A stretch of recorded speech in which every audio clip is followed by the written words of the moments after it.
ಮಹಾದೇವನು ಹೇಳುತ್ತಾನೆ, ನನ್ನ ಭಕ್ತಿಯು ಮೌನವಾಗಿದ್ದರೆ ಮತ್ತು ಎಲ್ಲರೂ ಕೇಳುತ್ತಿದ್ದಾರೆ, ನಂತರ ಅದರ ಮೌನವನ್ನು ನೆನಪಿಸಿಕೊಳ್ಳಿ ಮತ್ತು ನಂಬಿಕೆಗೆ ನಾನೇ ಉತ್ತರ ನೀಡುತ್ತೇನೆ. ಅವನ ಮುಂದೆ ನಮಸ್ಕರಿಸಿ, ಅವನು ನಿಮ್ಮನ್ನು ಬೇರೆಯವರ ಮುಂದೆ ಬಾಗಲು ಬಿಡುವುದಿಲ್ಲ. ಏಕೆಂದರೆ ಒಳ್ಳೆಯ ಜನರ ಸಹವಾಸದಲ್ಲಿರಿ. ಸೌಂದರ್ಯದ ಕಸವು ಬಾದಾಮಿಗಿಂತ ಹೆಚ್ಚು ದುಬಾರಿಯಾಗಿದೆ. ಮಹಾದೇವ್ ಹೇಳುತ್ತಾರೆ, ಅರ್ಥೈಸುವವರು ನಿಮ್ಮ ಸರಿಯಾದ ಗುಂಡಿಗಳು ಸಹ ತಪ್ಪಾಗಿ ಅವುಗಳಿಗೆ ಸ್ಪಷ್ಟತೆಯನ್ನು ನೀಡುತ್ತವೆ. ಒಂದು ದಿನ ದೂರುತ್ತಾ ನಿಮ್ಮ ಸಮಯವನ್ನು ವ್ಯರ್ಥ ಮಾಡಬೇಡಿ. ನೀವು ಸಮಯಕ್ಕೆ ಅಲ್ಲ, ಆದರೆ ನಿಮ್ಮ ಬಗ್ಗೆ ದೂರು ನೀಡುತ್ತೀರಿ. ಸುಂದರವಾದ ಜೀವನವು ನಿಮ್ಮ ಮತ್ತು ನಿಮ್ಮ ಮುಂದೆ ಇತ್ತು. ಲೋಕದಲ್ಲಿ ಸಿಕ್ಕು ಬಿದ್ದಿದ್ದವು.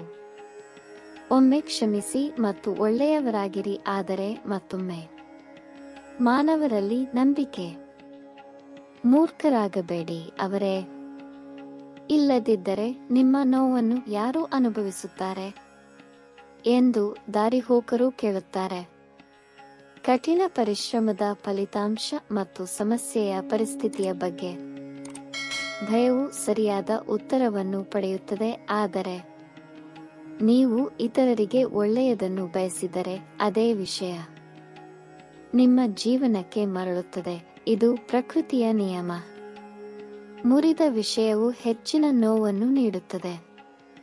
ನಂಬಿಕೆ, ನಿದ್ರೆ ಮತ್ತು ಹಾಗೆ ಅತ್ಯಂತ ಭರವಸೆಯ ಆಸೆ ಈಡೇರುವುದಿಲ್ಲ. ಆಗ ಕೋಪವು ಹೆಚ್ಚಾಗುತ್ತದೆ ಮತ್ತು ಅದು ಪೂರೈಸಿದಾಗ ಹೆಚ್ಚಾಗುತ್ತದೆ. ಆದ್ದರಿಂದ ಜೀವನದ ಪ್ರತಿಯೊಂದು ಸಂದರ್ಭದಲ್ಲೂ ತಾಳ್ಮೆಯೇ ಉತ್ತಮ. ಎಲ್ಲರೂ ಸಹಾಯ ತೆಗೆದುಕೊಳ್ಳಲು ಬರುತ್ತಾರೆ, ಆದರೆ ಯಾವಾಗ ನಿಮಗೆ ಸಹಾಯ ಬೇಕು, ಸಹಾಯ ಮಾಡಲು ಯಾರೂ ಇಲ್ಲ.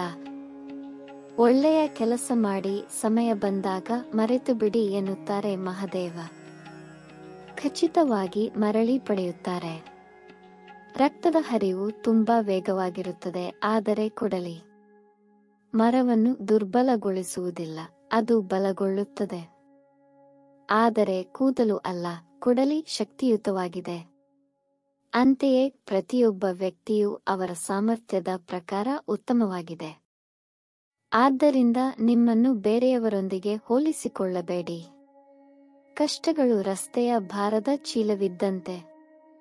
ನೀವು ನೋಡುತ್ತಿದ್ದರೆ ಅದು ತುಂಬಾ ಭಾರವಾಗಿರುತ್ತದೆ ಮತ್ತು ನೀವು ಅದನ್ನು ಎತ್ತಿದರೆ ಅದು ಯಾವಾಗ ಇದ್ದಕ್ಕಿದ್ದಂತೆ ಹಾಕಿ ಆಗುತ್ತದೆ.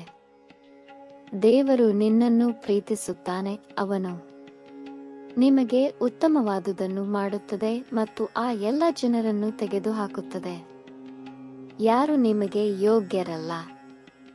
ಯಾರೊಂದಿಗೂ ನಿಮ್ಮ ಸಮಸ್ಯೆಗಳನ್ನು ಎಂದಿಗೂ ಶಿಕ್ಷಿಸಬೇಡಿ, ಏಕೆಂದರೆ 80% ಜನರು ಆ ಸಮಸ್ಯೆಗಳ ಬಗ್ಗೆ ಕಾಳಜಿ ವಹಿಸುವುದಿಲ್ಲ. ಉಳಿದ 20% ಜನರು ನಿಮಗೆ ಈ ಸಮಸ್ಯೆಗಳಿವೆ ಎಂದು ಸಂತೋಷಪಡುತ್ತಾರೆ. ಯಾರಾದರೂ ನಿಮ್ಮ ಮೌಲ್ಯವನ್ನು ಅರ್ಥ ಮಾಡಿಕೊಳ್ಳಲು ಸಾಧ್ಯವಾಗದಿದ್ದರೆ ಮಹಾದೇವ ಹೇಳುತ್ತಾರೆ, ನಂತರ ನಿರಾಶೆಗೊಳ್ಳಬೇಡಿ, ಏಕೆಂದರೆ ಸ್ಕ್ರ್ಯಾಪ್ ವ್ಯಾಪಾರಿ ವಜ್ರವನ್ನು ಪರೀಕ್ಷಿಸುವುದಿಲ್ಲ. ಮೌನ ಮತ್ತು ನಗು ಶಕ್ತಿಶಾಲಿ ಸಾಧನಗಳು. ಮೌನವು ಅನೇಕ ಸಮಸ್ಯೆಗಳನ್ನು ಪರಿಹರಿಸುವ ಒಂದು ಮಾರ್ಗವಾಗಿದೆ ಮತ್ತು ನಗು ನಿಮ್ಮನ್ನು ಅನೇಕ ಸಮಸ್ಯೆಗಳಿಂದ ರಕ್ಷಿಸುತ್ತದೆ. ಹಾಗೆ ಯಾರೂ ತಮ್ಮನ್ನು ತಾವು ಬದಲಾಯಿಸಿಕೊಳ್ಳುವುದಿಲ್ಲ. ಜನರು ಜೀವನದಲ್ಲಿ ಹೇಗೆ ಇರುತ್ತಾರೆ ಎಂಬುದಕ್ಕೆ ಮಿತಿಗಳಿವೆ. ಜೀವನದಲ್ಲಿ ಜನರನ್ನು ಬದಲಾಯಿಸಲು ಒತ್ತಾಯಿಸುವವರು ಇದ್ದಾರೆ. ಜೀವನವು ಒಮ್ಮೆ ಮಾತ್ರ ಬರುತ್ತದೆ ಅಥವಾ ಸಂಪೂರ್ಣವಾಗಿ ತಪ್ಪಾಗಿದೆ. ಸಾವು ಒಮ್ಮೆ ಮಾತ್ರ ಬರುತ್ತದೆ. ಜೀವನವು ಪ್ರತಿದಿನ ಬರುತ್ತದೆ.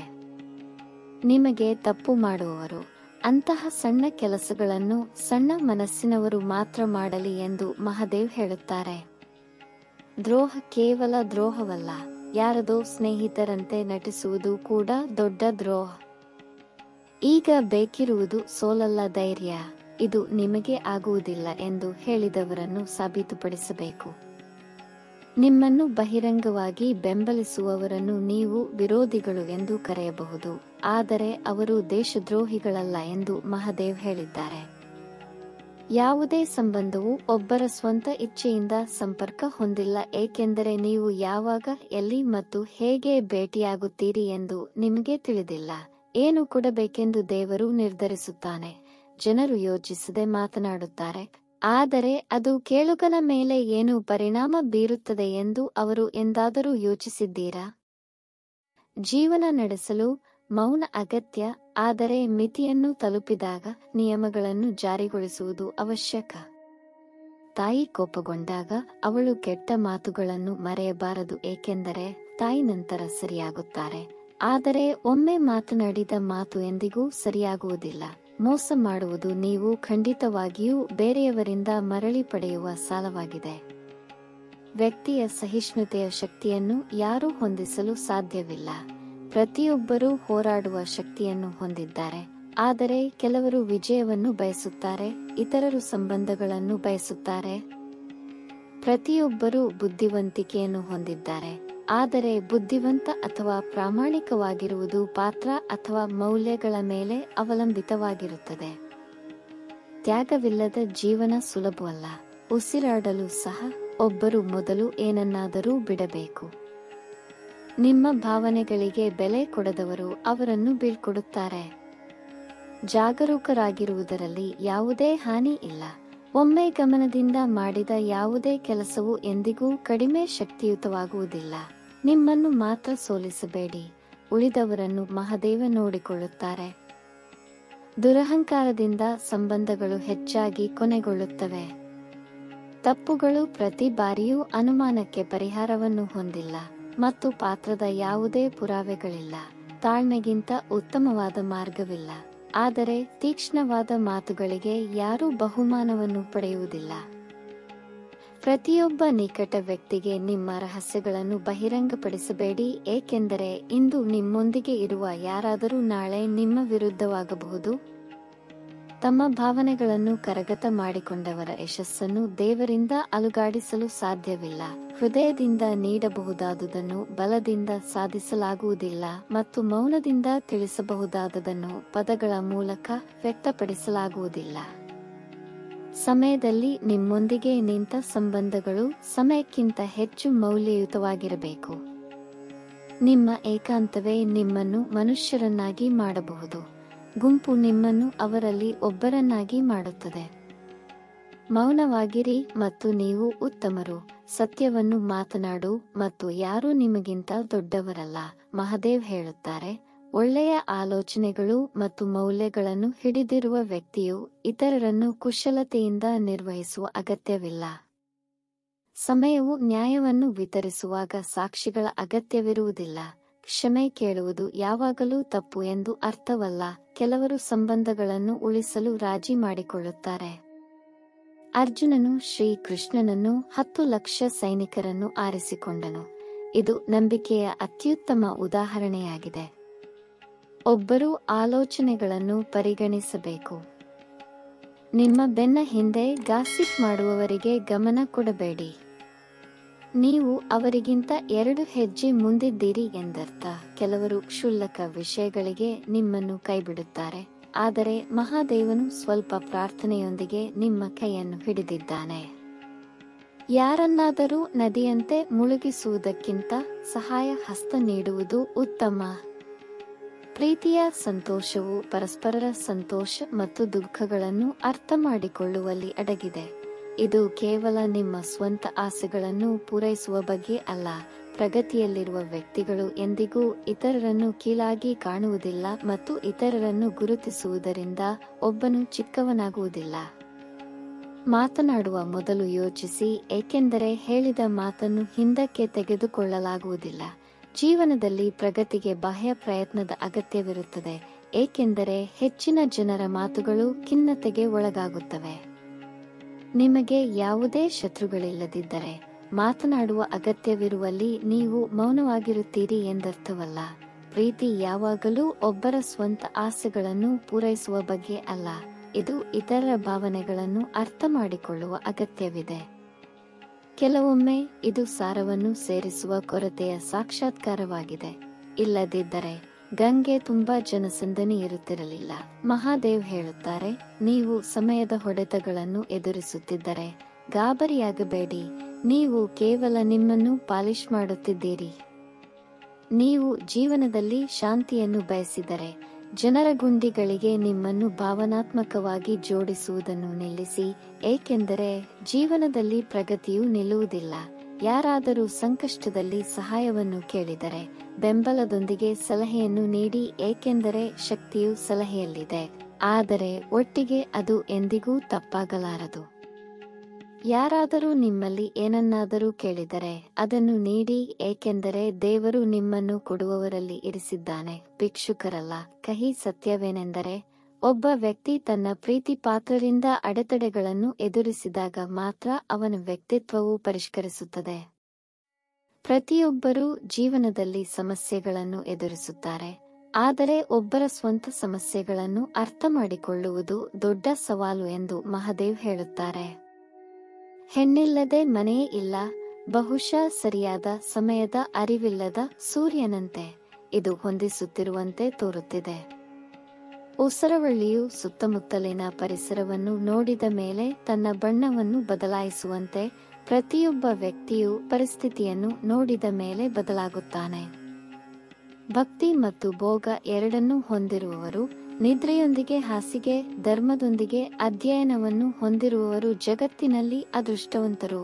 ನಿಮ್ಮ ತಪ್ಪುಗಳನ್ನು ಮರೆಯದಂತೆ ಯಾವಾಗಲೂ ಮನುಷ್ಯರಿಂದ ದೂರವಿರಿ. ಹಿಂದಿನದನ್ನು ಅರ್ಥಮಾಡಿಕೊಳ್ಳುವುದು ಜೀವನವನ್ನು ಅರ್ಥಮಾಡಿಕೊಳ್ಳಲು ಉತ್ತಮ ಅವಕಾಶವಾಗಿದೆ ಮತ್ತು ಭವಿಷ್ಯವು ಜೀವನವನ್ನು ನಡೆಸಲು ಮತ್ತೊಂದು ಅವಕಾಶವಾಗಿದೆ. ಪ್ರತಿ ಸ್ನೇಹದ ಹಿಂದೆ ಯಾವಾಗಲೂ ಒಂದು ಕಾರಣವಿದೆ ಅಥವಾ ದೊಡ್ಡ ಸತ್ಯ, ಮತ್ತು ಈ ಸತ್ಯವು ಸಹ ವಾಸ್ತವವಾಗಿದೆ. ಅದರ ಸಮಯಕ್ಕಿಂತ ಮೊದಲು ಪಡೆದದ್ದು ಅದಕ್ಕೆ ಮೌಲ್ಯವನ್ನು ನೀಡುತ್ತದೆ, ಮತ್ತು ಸಮಯದ ನಂತರ ಪಡೆದದ್ದು ಅದರ ಮಹತ್ವವನ್ನು ಕಳೆದುಕೊಳ್ಳುತ್ತದೆ. ಸ್ವಲ್ಪ ಕಷ್ಟ ಬಂದರೂ ಸಹಿಸಿಕೊಳ್ಳುವ ಈ ಪ್ರಪಂಚದಲ್ಲಿ ಸ್ವಲ್ಪ ಧೈರ್ಯವಿದ್ದರೆ ಬದುಕು ನಿಮ್ಮದಾಗುತ್ತದೆ. ರೇಖೆಗಳ ಮೇಲೆ ಅಲ್ಲ, ಕೈಯಲ್ಲಿ ರೇಖೆಗಳನ್ನು ರಚಿಸುವವನ ಮೇಲೆ ನನಗೆ ನಂಬಿಕೆ ಇದೆ. ಜೀವನದ ಹುಡುಕಾಟದಲ್ಲಿ ನೀವು ತಪ್ಪು ಮಾಡಿದರೆ ಅವಕಾಶಗಳನ್ನು ನೀಡಲಾಗಿಲ್ಲ, ಅವು ಸೃಷ್ಟಿಯಾಗುತ್ತವೆ. ನಿಮ್ಮ ಧ್ವನಿ ಜೋರಾಗಿದ್ದರೆ ಜನರು ಕೇಳುತ್ತಾರೆ, ಆದರೆ ನಿಮ್ಮ ಮಾತುಗಳು ಹೆಚ್ಚಿದ್ದರೆ ಎಲ್ಲರೂ ಕೇಳುತ್ತಾರೆ. ಏನಾಗುತ್ತಿದೆಯೋ ಅದು ಒಳ್ಳೆಯದಕ್ಕೆ, ಮತ್ತು ಏನಾಗುವುದೋ ಅದು ಒಳ್ಳೆಯದಕ್ಕಾಗಿಯೇ ಇರುತ್ತದೆ. ನಿಮ್ಮನ್ನು ನಿರಾಶೆಗೊಳಿಸುವವರನ್ನು ಮರೆತು ಬಿಡಿ, ಏಕೆಂದರೆ ಈಗ ಏನಾದರೂ ನಿಮಗೆ ದೊಡ್ಡ ನೋವನ್ನುಂಟು ಮಾಡುತ್ತಿದ್ದರೆ ಖಂಡಿತವಾಗಿಯೂ ಅದರ ಹಿಂದೆ ಒಳ್ಳೆಯದೊಂದು ಅಡಗಿದೆ. ಆದ್ದರಿಂದ ಭವಿಷ್ಯದ ಬಗ್ಗೆ ಯೋಚಿಸಬೇಡಿ ಅಥವಾ ಭೂತಕಾಲದಲ್ಲಿ ವಾಸಿಸಬೇಡಿ. ವರ್ತಮಾನದ ಮೇಲೆ ಕೇಂದ್ರೀಕರಿಸಿ, ಏಕೆಂದರೆ ಇದು ನಿಮ್ಮಲ್ಲಿರುವ ಏಕೈಕ ಕ್ಷಣವಾಗಿದೆ. ಯಶಸ್ಸು ಭಯದಿಂದ ಬಂದರೆ ದುಃಖಿಸಬೇಡಿ, ಏಕೆಂದರೆ ಸಣ್ಣ ಮನೆಗಳನ್ನು ತ್ವರಿತವಾಗಿ ನಿರ್ಮಿಸಲಾಗುತ್ತದೆ, ಆದರೆ ಅರಮನೆಗಳು ಸಮಯ ತೆಗೆದುಕೊಳ್ಳುತ್ತದೆ. ಜನರು ಬದಲಾಗುವುದನ್ನು ನೋಡಿ ನಿಮ್ಮ ಹೃದಯ ಕುಗ್ಗಲು ಬಿಡಬೇಡಿ. ನಿಮ್ಮನ್ನು ಬದಲಾಯಿಸಿದ ಮತ್ತು ಬಿಟ್ಟು ಹೋದವರನ್ನು ನಿಮ್ಮ ಜೀವನದಿಂದ ತೆಗೆದುಹಾಕಿ. ನಿಮ್ಮನ್ನು ತಮ್ಮವರನ್ನಾಗಿ ಮಾಡಿಕೊಂಡವರಿಗೆ ಕೃತಜ್ಞರಾಗಿರಿ, ಏಕೆಂದರೆ ಪ್ರತಿಯೊಬ್ಬರ ಸ್ವಂತವು ನಿಜವಾಗಿಯೂ ಅವರವರಲ್ಲ ಎಂದು ಕಲಿಸುವವರು. ಶರತ್ಕಾಲವಿಲ್ಲದೆ ಹೊಸ ಎಲೆಗಳು ಮರಗಳ ಮೇಲೆ ಬರುವುದಿಲ್ಲ. ಕಷ್ಟ ಮತ್ತು ಹೋರಾಟವಿಲ್ಲದೆ ಒಳ್ಳೆಯ ದಿನಗಳು ಬರುವುದಿಲ್ಲ. ಕ್ಷೇತ್ರದಲ್ಲಿ ಬೀಳುವ ಪ್ರತಿಯೊಬ್ಬ ವ್ಯಕ್ತಿಯು ಗೆಲ್ಲಲು ಮತ್ತೆ ಮೇಲೇರಬಹುದು, ಆದರೆ ಅವರ ತಾಯಿಗೆ ಸೋತವರು ಎಂದಿಗೂ ಗೆಲ್ಲಲು ಸಾಧ್ಯವಿಲ್ಲ. ಒಮ್ಮೆ ಒಬ್ಬ ಮಹಾನ್ ಸಂತನು ತನ್ನ ಶಿಷ್ಯರೊಂದಿಗೆ ಕುಳಿತು ಅವರಿಗೆ ಉಪದೇಶಗಳನ್ನು ನೀಡುತ್ತಿದ್ದನು. ಅವರು ತಮ್ಮ ಶಿಷ್ಯರಿಗೆ ಹೇಳಿದರು, ಕೋಪವು ವ್ಯಕ್ತಿಯ ದೊಡ್ಡ ಶತ್ರು. ಸೇಡು ತೀರಿಸಿಕೊಳ್ಳುವ ವ್ಯಕ್ತಿಯು ತನಗೆ ಹಾನಿಯನ್ನು ಬಯಸುತ್ತಾನೆ, ಆದರೆ ಅವನು ಇತರರಿಗೆ ಹಾನಿಯನ್ನು ಬಯಸುತ್ತಾನೆ. ಈ ಸೇಡಿನ ಬಯಕೆ ಇಂದಿನ ಬೆಂಕಿಯಲ್ಲಿ ಸುಡುತ್ತದೆ. ಅವರ ಬೋಧನೆಗಳು ಮುಗಿದ ನಂತರ ಅವರ ಶಿಷ್ಯರೊಬ್ಬರು ಎದ್ದು ನಿಂತು, ನೀನು ಮೋಸಗಾರ, ನಿಮ್ಮ ಮಾತುಗಳು ಮಾನವ ನಡವಳಿಕೆಯನ್ನು ವಿರೋಧಿಸುತ್ತವೆ. ನಿಮ್ಮ ಸ್ವಂತ ಜೀವನದಲ್ಲಿ ನೀವು ಬೋಧಿಸುವುದನ್ನು ನೀವು ಅನುಸರಿಸುವುದಿಲ್ಲ ಮತ್ತು ಇತರರಿಗೆ ಹಾಗೆ ಮಾಡಲು ಹೇಳುತ್ತೀರಿ. ಶಿಷ್ಯನು ತಿರುಚಿ ಮಾತನಾಡುತ್ತಿದ್ದಾಗ ಸಂತರೆಲ್ಲರೂ ಮೌನ ಮತ್ತು ಶಾಂತರಾಗಿದ್ದರು. ಆದಾಗ್ಯೂ ಆ ಪರಿಸ್ಥಿತಿಯಲ್ಲಿ ವ್ಯಕ್ತಿಯು ಇನ್ನಷ್ಟು ಕೋಪಗೊಂಡನು ಮತ್ತು ಅವನ ಕೋಪದಲ್ಲಿ ಅವನು ಸಂತನ ಮುಖದ ಮೇಲೆ ಉಗುಳಿದನು. ಆಗಲೂ ಸಾಧು ಕೋಪಗೊಳ್ಳಲಿಲ್ಲ.